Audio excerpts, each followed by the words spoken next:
안녕하십니까. 저는 오늘 핀테크가 여는 미래의 데이터 금융혁신이라는 주제로 강의를 맡은 핑크의 그 대표이사 맡고 있는 권영탁이라고 합니다. 저는 SK텔레콤에서 한 16년 정도 근무를 했고요. 하나카드에서 한 6년 정도 근무를 했습니다. 그래서 ICT와 금융, 그리고 금융과 ICT의 어떤 그 객관적이고 중립적인 인사이트를 오늘 좀 잘 전달드릴 수 있지 않을까 생각하고요. 오늘 이제 한국금융신문에서 이제 이 포럼의 주제로 데이터 금융혁신 그 길을 찾다라고 이 타이틀이 되어 있는데, 제 강연을 통해서 모쪼록 길을 찾는 그 힌트를 얻기를 바라봅니다. 그럼 시작하겠습니다. 먼저 핑크라는 회사에 대해서 간단하게 좀 말씀을 드리고 시작을 하겠습니다. 핑크는 하나금융그룹과 SK텔레콤 간의 조인트 벤처입니다. 하나금융 지주가 약 51%의 지분을 갖고 있고 SK텔레콤이 49%의 지분을 갖고 있는 회사입니다. 이 하나금융은 이제 금융과 관련된 노하우나 에셋 그리고 리소스들은 굉장히 풍부하죠. 반면에 ICT와 관련된 경쟁력은 굉장히 이제 좀 부족한 부분이 많이 있습니다. 역으로 SK텔레콤은 한 2,600만 명의 데일리로 트랜잭션이라는 이동통신 최대 이동통신 사업자고, 통신과 관련된 오랜 노하우와 경험 그걸 기반으로 한 이제 다양한 ICT 관련 에셋들을 확보를 하고 있죠.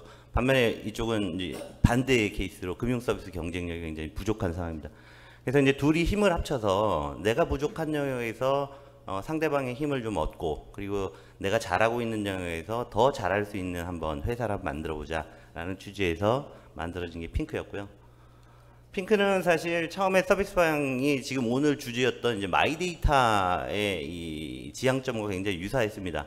일단 금융 경험에 있어서 AI는 사실 굉장히 익숙치 않은 상황이었음에도 불구하고 AI를 통해서 한번 고객의 금융 경험을 선도해보자라는 첫 번째 방향성과, 이 고객 금융 데이터를 분석하고 그걸 기반으로 한 프로파일링을 하자, 그리고 이 분석된 데이터 결과값을 기반으로 해서 고객에게 잘 맞는 이 최적의 금융 상품들을 제안해서 혜택 높은 금융 상품을 잘 쓰게 해보자, 이런 이제 방향성을 갖고 시작을 했었습니다. 그래서 계속적으로 머신러닝 통해서 AI를 고도화하고 금융기관 이외에도 다양한 산업 영역과의 콜라보를 통해서 ICT 기반의 이제 포용적 금융을 한번 실현해보자라는 이제 생각을 가지고 회사가 만들어졌습니다.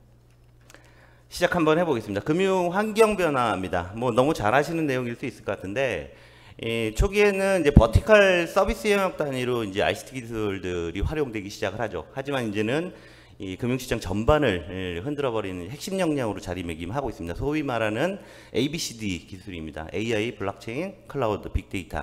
이 부분은 사실 지금 영향을 미치는 부분도 있지만 향후에 5년 혹은 10년 정도까지도 굉장히 큰 영향을 미치는 핵심적인 이 기술들이라고 보여집니다.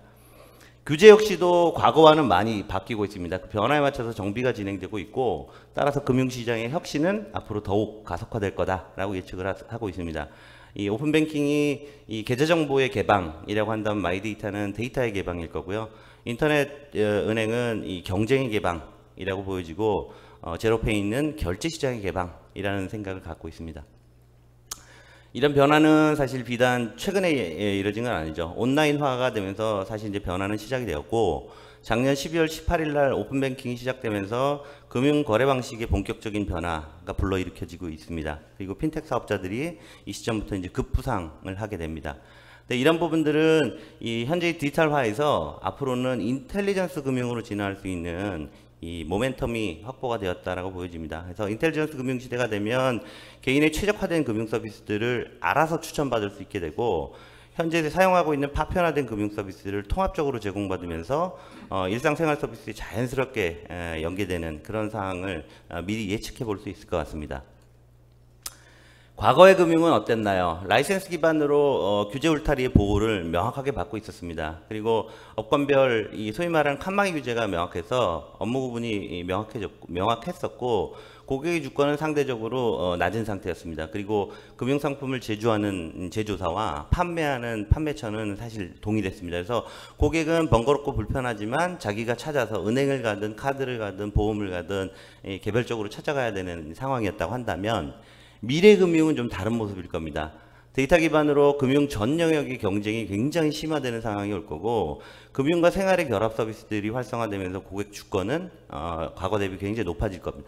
세질 거다라고 보여집니다. 더불어 금융상품의 제조와 판매가 굉장히 분리되는 현상이 발생됨으로써 고객은 개별적으로 과거처럼 금융기관을 일일이 쫓아다니지 않아도 중간에 마이데이터 플랫폼을 통해서 손쉽게 이 금융거래, 금융 서비스들을 받게 될 수 있을 겁니다. 물론 그 플랫폼 간의 경쟁도 굉장히 활발해질 거다. 그래서 어느 마이데이터 플랫폼이 더 고객 친화적인 서비스를 제공할 거냐에 따라서 많은 관건이 달려 있을 거로 보여집니다. 결국 미래 핵심 경쟁력은 새로운 고객 가치를 확보하는 것, 어떻게 데이터를 융합한 이게 이 미래 핵심 경쟁력이 될 거다라고 예상을 하고 있습니다.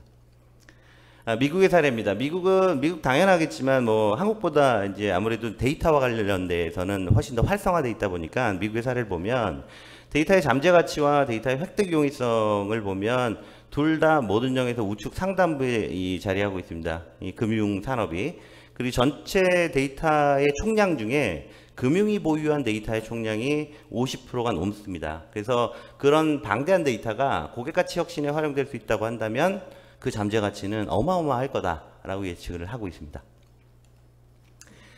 데이터 시대의 금융혁신 양상을 한번 지켜보죠. 마이데이터의 기본 개념은 오늘 루차 나왔으니까 더 얘기 안 드려도 될 것 같습니다. 뭐 핵심은 고객의 데이터는 회사 게 아니다, 기업 게 아니다, 고객의 데이터는 고객에게 있다 라는 거고요. 그래서 고객이 요구하면 데이터 보유기관은 의무적으로 데이터를 전송해야 하는 상황이 되죠. 그래서 새로운 금융의 패러다임 변화가 일어나게 될 거다. 이런 식으로 예상이 됩니다. 일단 정보가 균형화가 되게 되면서 본인에게 고객에게 맞는 금융 서비스와 상품을 이젠 제대로 선택할 수 있다. 그리고 소위 말하는 포용적 금융 환경의 지원이 가능해질 거고, 기업 역시도 금융기관들 역시도 데이터, 아까 신한카드에서 사례 말씀하셨지만 데이터 기반의 새로운 혁신 서비스 창출, 그리고 고객 신뢰를 구축할 수 있고 새로운 비즈를 통한 이제 새로운 성장 기회를 창출할 수 있을 거다. 이런 예상이 됩니다. 좀 더 실증적으로 보죠. 과거에는 이랬습니다. 금융기관은 고객의 니즈보다는 기업의 니즈가 좀 더 반영되어 있는, 하지만 다양한 금융상품들을 개발해서 제공을 했고, 금융상품의 공급자와 판매자는 동일했죠. 반면에 고객은 어떤가요? 고객은 이 정보의 소유 주체가 본인임에도 불구하고, 고객임에도 불구하고 데이터 활용에 있어서 전적으로 배제가 될 수밖에 없었죠. 그리고 정보 부족에 따라서 자기 주도적인 금융상품을 선택하다기보다는 누군가가 추천해주는 그 상품을 선택적으로 제한적으로 선택할 수밖에 없었고요. 즉 정보 비대칭으로 인해서 고객의 금융상품, 금융서비스 선택권이 상당히 제한받았던 상황이었다라고 한다면, 앞으로 마이데이터가 본격적으로 시작이 되게 되면 금융기관의 고객의 니즈를 보다 반영한 금융상품의 개발과 지원을 하게 될 거고요. 그리고 일정 부분은 금융상품의 공급자와 판매자가 분리되는 현상이 심화될 거다라고 예측을 하고 있습니다. 또한 고객 역시도 정보의 소유 주체가 명확하게 됨으로써 자기주도적인 금융상품을 선택할 수 있게 될 겁니다. 마이데이터 사업자는 중간에서 정보의 이 균형을 유지시킴으로써 정보 주체가, 즉 고객이 합리적인 선택을 할 수 있도록 지원하면서 금융시장의 공정 경쟁을 강화하는 형태로 가져가게 될 겁니다. 즉 정보의 균형이 유지되면서 고객이 합리적인 금융상품 선택과 소비를 할 수 있게 된다라는 예측을 하고 있습니다. 이런 컨플릭이 있다라는 얘기들이 사실 종종 들립니다. 기업은, 금융기관은 일방적으로 데이터만 제공해야 되냐, 그리고 핀텍 사업자들은 일방적인 데이터를 요구해야만 하는 거냐, 이런 얘기가 있는데, 사실 이 마이데이터 생태계가 성공적으로 구축이 되기 위해서는 결코 일방적인 관계여서는 오래가지 못한다. 상호 간에 윈윈할 수 있는 구조 구축이 반드시 전제되어야 된다라는 생각을 갖고 있습니다. 예를 들어서 금융기관은 소비자 가치 기여하고 핵심 역량을, 본원적인 핵심 역량을 더 강화할 수 있는 이 계기가 될 수 있다고 한다면, 핀텍 사업자 역시도 금융기관과의 시너지를 창출하기 위해서 양자가 윈윈하기 위한 그런 고민들을 좀 더 다각화해 시켜야 된다라고 생각을 갖고 있습니다. 그게 소위 말하는, 과거에는 경쟁이었다고 한다면, 컴피티션이었다고 한다면, 지금은 코퍼레이션과 같이 컴피티션이 병립해서 일어나는 협쟁의 단계가 향후의 마이데이터 시대에 굉장히 중요한 단어로서 활용되어져야 된다라고 생각이 듭니다. 전통적 금융기관도 득을 볼 수 있는 예시를 한번 보죠. 19년 3분기에 이 시장에 깔려져 있는 카드, 플레이트 카드가 대략 한 1,030만 장이 넘습니다. 그 중에 휴면 카드가 한 13.5%고요. 연간 카드사가 시장에 쏟아붓는 마케팅 비용이 1조가 넘습니다. 13.5%를 그냥 단순 비교하면 휴면 카드 13.51%에 들어간 1,351억은 안 써도 되는 돈을 사실 쓴 거거든요. 이런 부분들을 마이데이터 기반의 핀텍 사업자들과의 코워크를 통해서 유효 고객을 올리면서 비용을 상대적으로 낮출 수 있는 그런 서비스들 구축이 충분히 가능할 거다라고 생각을 합니다. 마이데이터 사업의 진화를 하기 위해서 필요한 부분이 있습니다. 지금은 사실 마이데이터를 얘기할 때 금융과 관련된 얘기들을 하죠.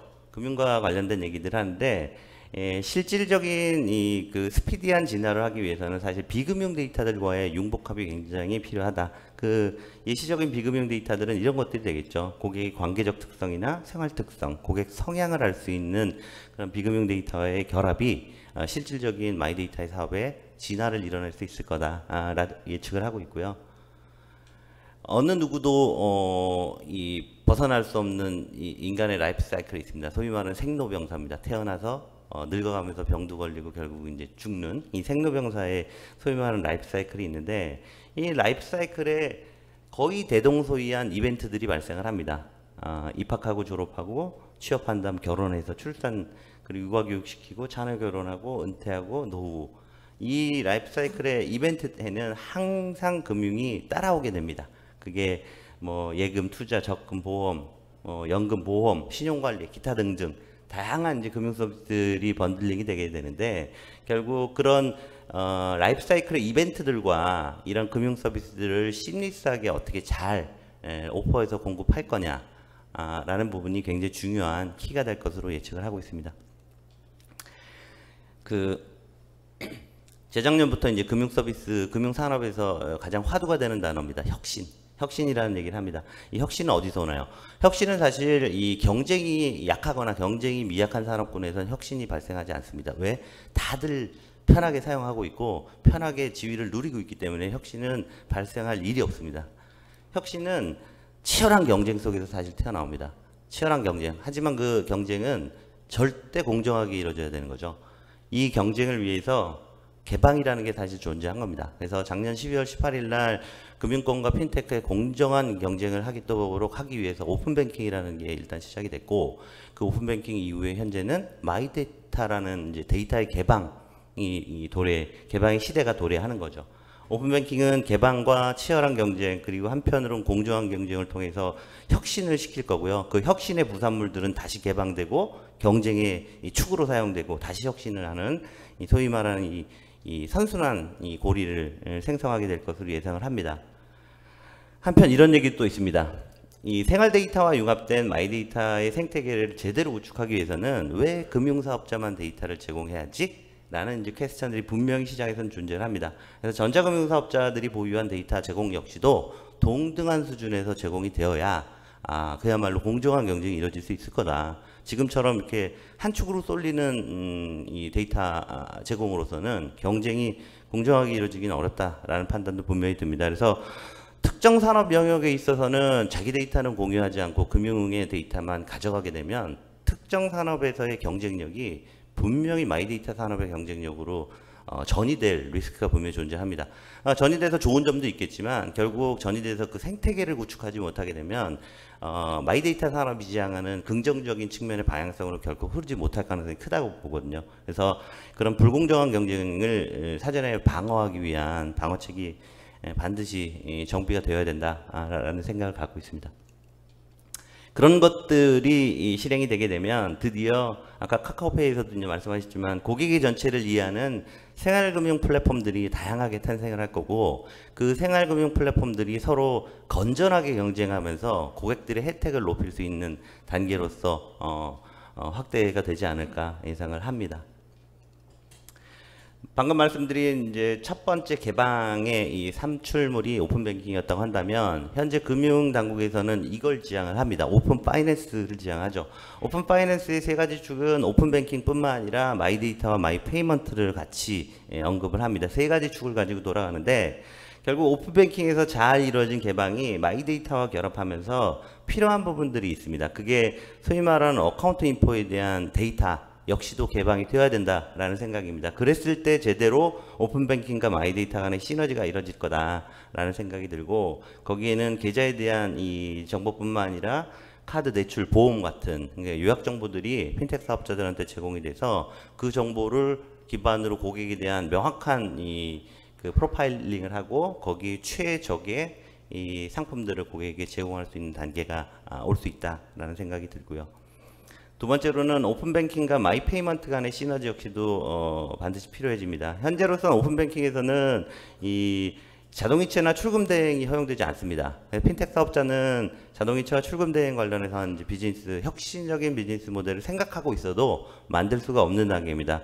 이 부분이 마이페이먼트가 도입되면서 허용이 되어야 이 소위 말하는 간편결제 시장도 지금보다 훨씬 더 간편한 이 결제의 서비스와 시스템으로 구축될 수 있을 거다라고 예상을 하고, 페인포에 대한 개방도 필요하다라는 생각입니다. 그 과거를 거슬러 생각해 보면 통신사의 그 50대, 30대, 20이라는 아주 상호간의 암묵적인 그 시장 MS가 있었습니다. SK텔레콤 50, KT 30, LG 플러스 20, 뭐 이 정도의 이제 암묵적인 시장 점유가 있었는데, 그게 이제 결정적으로 깨지게 된 계기가 이 소위 말하는 그 010으로 번호 통합을 하면서 그 번호 이동제라는 걸 시행을 합니다. 굳이 내가 해당 사업자의 대리점 가서 해약을 하고 또 원하는 사업자 가서 또 새로 폰을 개통하고 그러지 않아도 내가 사용하고 있는 해당 사업자 가서 나 바꿔줘 라고 하면 그 자리에서 원스톱으로 바꾸는 거죠. 동일한 비즈니스 모델이 이 경쟁을 촉발하는 모델이 사실 금융권에도 있었어요. 계좌 이동제라는 거죠. 근데 그 계좌 이동제는 사실 론칭하고 나서 제대로 이 시장의 경쟁을 유발하지 못합니다. 촉발시키지 못합니다.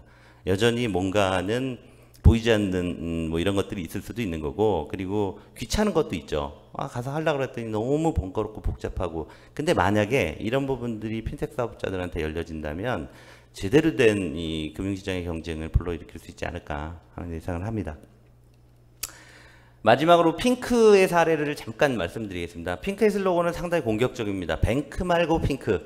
뱅크가 해주는 모든 서비스 핑크에서 다 받을 수 있어 라는 이제 슬로건을 가지고 저희는 모든 금융생활이 가능한 옴니 플랫폼을 지향합니다. 핵심적인 가치는 크게 세 가지입니다. 통신과 금융 결합 기반으로 한 최고 수준의 금융 가치를 제공하고, 소위 말하는 사회적 금융, 포용적 금융을 제공하고, 고객의 라이프 스타일과 결합된 맞춤형 금융을 제공한다. 그 중에 이제 이 포용적 금융 같은 경우는 저희도 이제 작년에 금융위로부터 혁신금융 서비스를 선정받아서 이런 모델을 만들어 놨습니다. 대한민국에 2018년 말 기준으로 거의 1,300만에 육박하는 소위 말하는 스팀파일러들이 있죠. 금융 서비스를 쓰고 싶어도 본인이 금융 데이터가 없다 보니까 신용 등급이 나오지 않고 서비스를 못 받는 거죠. 근데 이런 분들을 위해서 그런 소외된 계층도 혜택을 볼 수 있는 서비스들을 핑크가 작년에 만들었습니다. 소위 말하는 T스코어라는 모델이고요. 그 휴대폰에 대한 이용 정보를 활용해서 고객에게 이 신용평가 점수를 대신 만들어주는 대한신용평가 모델입니다. 그걸 기반으로 현재 한 10개 정도의 1금융권, 2금융권이 포함해서 이 소외된 금융 서비스에 소외된 계층에게 대출 서비스를 현재 지원해주고 있고, 연말까지 저희가 20개 금융기관까지 확장을 하려고 지금 진행을 하고 있는 상태입니다.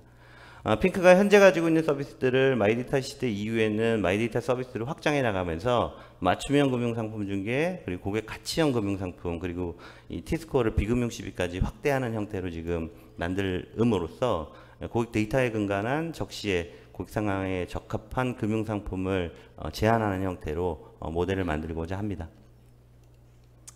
궁극적으로는 금융자산 이외에도 실물 영역의 자산, 그 디지털 자산까지 통합적으로 아울리는 실질적인 금융 어드바이저로서 역할을 해 나가겠다는 게 저희 비전 중에 하나입니다. 자, 마지막으로 시간이 돼서 말씀드리겠습니다. 그 60년대 기업의 평균 수명이 60년이라고 한답니다. 그러니까 생로병사로 치면은 60년을 살았는데 2020년에는 5분의 1로 줍니다. 12년. 그리고 앞으로 2030년은 이거보다 훨씬 더 줄겠죠. 결국 디지털 혁명으로 해서 포춘 500대 기업의 절반 이상이 사라진다고 얘기를 하는데, 오늘 저녁에 집에 퇴근해서 TV 볼 때 아주 이 트윙클 트윙클 하면서 TV에서 광고하는 그 회사죠. 한 2, 3년 후에는 사라질 수 있는 리스크가 분명히 존재하는 거죠. 이런 얘기도 합니다. 디지털 혁명으로 인해서 모든 기업은 둘 중 하나의 운명을 맞이한다. 디지털 약탈자 또는 디지털 희생자. 제가 오늘 한 20분 정도 짧게 말씀드렸습니다만은 제가 갖고 있는 이 인사이트들을 전달드림으로써 그 디지털 최소한 희생자는 되지 않기 위해서 한 번 더 고민할 수 있는 계기가 마련되셨으면 좋겠습니다. 이상입니다. 감사합니다.